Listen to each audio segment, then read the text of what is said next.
Hi, welcome to another episode of MYD Global. I'm your host, Leanne Hackman-Carty. In 1986, the area around Chernobyl, Ukraine experienced the worst nuclear disaster in our history. Today I'm talking to Professor James Smith from the University of Portsmouth about some of the research he has done in the exclusion zone to show that some of the long-term impacts when it comes to wildlife and resilience is actually something that you might be a bit surprised at. So stay tuned as I talk to him about his work.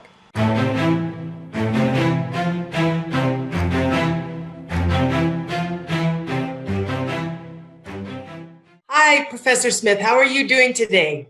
Hi, I'm very well, thank you. Yeah. Good. Good. So before we get started, can you just tell the audience a little bit about yourself? Well, I'm Professor of Environmental Science at Portsmouth University in the UK, and I've studied the Chernobyl accident since 1990, when I started doing my PhD studying radioactivity in the UK from Chernobyl. So in the UK, we got a small amount of Chernobyl fallout that didn't really affect most areas, but it affected upland areas, sort of parts of Scotland, North Wales, parts of the Lake District in England, which have higher mountains and the kind of soil that doesn't hang on to the radioactivity. So it meant that the radioactivity was more bioavailable. It was more available for uptake to, in this case, sheep in those areas. And so there were restrictions in the UK on sheep in up until 2011. From the Chernobyl accident. So I was studying at the time in the 1990s, I was studying the lakes and the fish in the English Lake District and the contamination from Chernobyl then. So for those who, I was alive and I recall the incident, but for those who might not remember what happened, can you just explain a little bit about what happened in Chernobyl? It was what, 1986? Yeah. So Chernobyl is billed as the world's worst nuclear accident. And essentially the whole reactor exploded. So there were 4 working nuclear reactors at Chernobyl, and the operators were doing an experiment, ironically, to test the safety of the reactor under certain conditions. And they got the experiment badly wrong. And in order to do the experiment, they'd switched off certain safety systems. And essentially they got the reactor in a state in which it should never have been. And one of the reactor operators, this is vividly shown in the recent miniseries on Chernobyl. One of the reactor operators said that the guy at the controls, so the guy who was at the red button controlling the control rods and the amount of reactivity in the reactor, he was saying we should shut the reactor down and forget the experiment. But his boss, who was sitting in the chair behind him, insisted that he carry on. And he carried on and the reactor exploded. It's an accident that should never have happened if the correct safety procedures had been carried out and if the reactor had been better designed. But it did happen, and radioactivity, so that the explosion, it wasn't a nuclear explosion in the sense that a nuclear bomb goes off. It was an explosion of pressure and heat when the reactor got out of control. But it was sufficiently powerful to lift the massive concrete lid off the reactor and destroy the reactor building, set off a fire, and spread significant amounts of radioactivity across the local area and as far as, well, the UK and beyond. So what are some of the immediate impacts that happened? I guess obviously there were some deaths, but then you think of, so over the coming days, months, years, what were some of those impacts that people saw? Yeah, so the initial impact, as you say, were the deaths of the plant operators and firemen. So about 40 people died from the burns, from the explosion, and from the intense radioactivity. 137 people were formally diagnosed with what's called radiation sickness, acute radiation sickness. So very severe doses of radiation that have an immediate damaging effect on your body. So there were significant impacts on the firemen, the plant operators, the helicopter pilots who were sent in to try and extinguish the fire. And there were significant impacts on the environment around Chernobyl, but in quite small areas. So there's an area that we go to now we call it the Red Forest, and it was called the Red Forest because the trees died. So this was spring, so this was the end of April, and even coniferous trees, their leaves went red because of the intense radiation. And probably animals died in that area as well, but understandably, there weren't many studies at the time of that. So there's very intense radiation, and it's not a big area, that the really intense radiation. So it's probably less than 1 or 2% of the whole exclusion zone area. So there were severe ecological effects, and there were severe effects on the people in the sense that they got radiation doses that weren't immediately dangerous, but they were bigger than they should have got. So the Soviet Union delayed for about 24 hours the evacuation because they were in denial. There was arguments about what the radiation levels were, and a decision wasn't made until later than it should have been to evacuate people. But eventually, 115,000 people were evacuated from the town next to the power station, the town called Pripyat, which mainly housed the workers and their families, and the wider, what we call now the exclusion zone. So this is the area that remains evacuated. And it's about, for us in England, it's a very big area. It's about 4,600 square kilometres, which is the size of a large English county. It's a big area, and that was abandoned and remains abandoned to this day. You have gone into, I understand, the exclusion zone and done your work, and I'm just curious. So over the years, what have you seen? Have you seen signs that things are coming back, that maybe one day things will be back to normal? Just curious from that standpoint. Well, it's interesting because I mean, when we talk about this red forest area, the area that where the trees died, we've got to remember that the radiation dose rates really dropped very rapidly after the accident. So because most of the radioactivity that was released was short-lived radionuclides, so it's things that are not around in the environment for very long. And so between the time of the accident and say 6 months after, the radiation dose rates dropped probably more than 50-fold. So it was a big decline. That's because these short-lived radioisotopes that were emitted, they decayed away and were no longer in the environment. They had severe effects in that initial period, but the dose rates dropped. And now and even 1 or 2 years after the accident, when we go to the exclusion zone, it's only in the real sort of what I would call hotspots that we see radiation dose rates that we think would be damaging to ecosystems. And so most of the exclusion zone, if you put the exclusion zone on a map of radiation doses worldwide, most of it wouldn't really stand out because, of course, worldwide we have natural radioactivity, and that's found in just about every country in the world. So in the UK, parts of Cornwall have high natural radioactivity. In the US, Colorado, areas of Finland, Germany, India, Brazil. There's these natural radiation hotspots worldwide, and most of the exclusion zone now is not more contaminated than some of these high natural radiation areas worldwide. So we've done a study with Belarusian researchers who've been looking at the mammal populations in the exclusion zone since the accident. So we were interested in, the people were evacuated, what's happened to the wildlife that stayed there.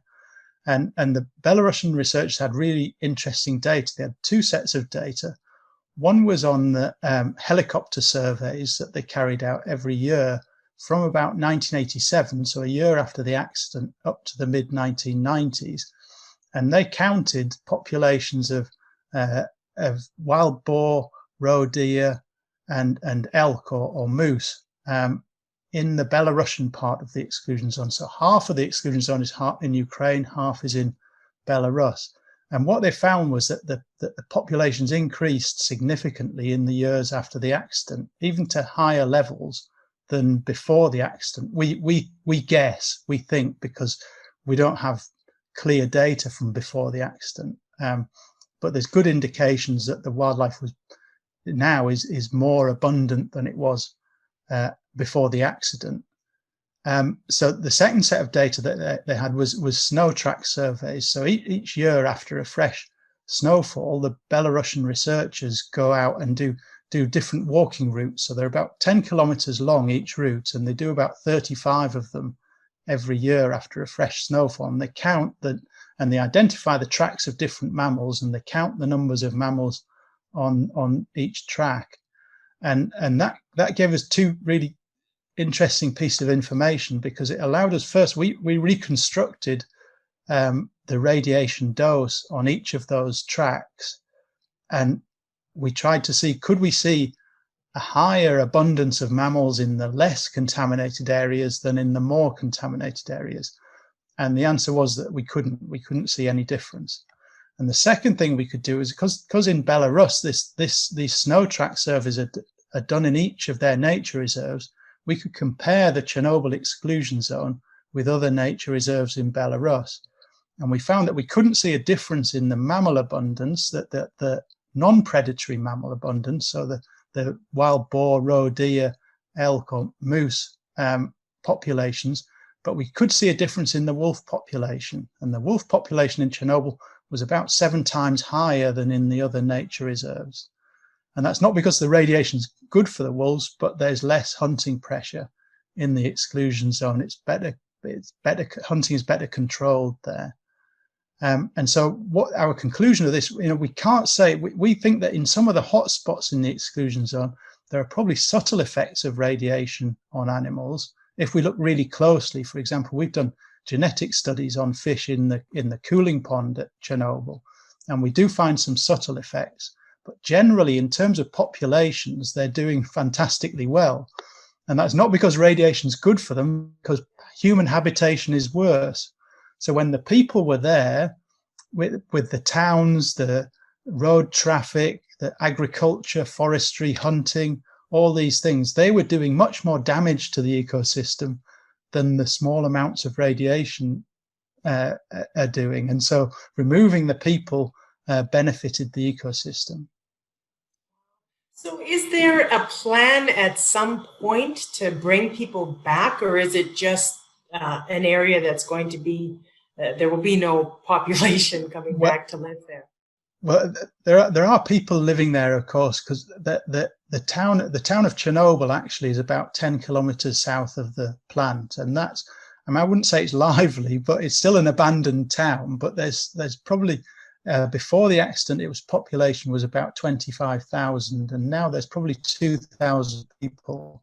And they're people who work on the security of the exclusion zone, on monitoring, on controlling, on the nature reserve, maintaining the nature reserve, and so on. And some people living there unofficially. The plant itself has the workers who are doing decommissioning, because the plant continued to operate. One of the units kept going until the year 2000. So there's still quite a lot of activity at the plant. In terms of reusing the exclusion zone, there's no plan, as far as I know, to do that yet. It could be done, because much of the exclusion zone, you could begin to do agriculture there again. You could begin, it is habitable. And the radiation doses, and indeed there are people who refuse to move from some of the villages, some of the older people, and their radiation doses, they're not outside the range of what people get from natural radiation worldwide. So people could go back, but I don't think there's any move in Ukraine, at least, or in Belarus to repopulate the zone. I guess, from your perspective, being able to see what's gone on over the past several years, what is something that you think we should have learned, maybe we haven't learned, or have we learned from this whole situation? I, I mean, it's a complex problem. I think that what I've certainly learned is that the science is only one part of the problem. You know, we've been studying the science for 30 years. There are thousands of scientific papers on Chernobyl, but the real challenge has been getting the science into the decision making and into the understanding of the general population, because since Chernobyl, and particularly in Ukraine and Belarus, there have been many myths about the radiation, and it's a very easy story for perhaps anti-nuclear people, perhaps people on the green side. You know, I'm an environmentalist. I'm in favour of environmental pressure groups in general, but there has been a lot of misinformation, and people with different political and public agendas have created stories around Chernobyl which aren't based on the scientific evidence. And it's been a real, because people in Ukraine and Belarus, they don't really, understandably perhaps, they don't trust their own authorities. And so that leaves an information gap. And it's been very difficult to fill that. And there are many stories about Chernobyl that go around, and radiation risks that go around, that just aren't supported by the scientific evidence. So that's something we're working on. In a small way, is we're working with a community in Narodici, which is in the so-called Zone 2. It's the zone of obligatory resettlement, which is, in theory, was abandoned, but actually wasn't. So in Narodici, there's a school, there's a council, it's a functioning town. The population is about a third what it was before the accident, but it still works as a town. But yet people still can't use the agricultural land. There's no official investment allowed. And we, as scientists, we think the big problem in Narodici is the lack of investment, the lack of jobs, the lack of life chances for the children growing up there. And the radiation, of course, is important because that's what everybody worries about. But that's the thing that we need to understand isn't the big issue. That's fantastic, because I tend to agree. You know, we're looking at all these different energy sources. Green energy, I mean, in Canada, nuclear power is a viable option. But when people think nuclear power, they think of Chernobyl, they think of Fukushima. And so all of a sudden you just think, no, not in my backyard. And so, yeah, there is a real education piece. And I would assume, you know, take the technology today, how they build plants would be different than in the 1960s and the 70s. Well, it certainly was at Chernobyl. I mean, Chernobyl, just about every possible mistake you could make was made at Chernobyl, in terms of the reactor design, the safety, the total lack of a safety culture, the lack of understanding of what was going on in the reactor at particular times. That Chernobyl, I hope, couldn't happen again, but we can never say never. We just have to try and look at the science and we've got really hard decisions going forward in terms of energy. And many people think that renewables aren't the only solution.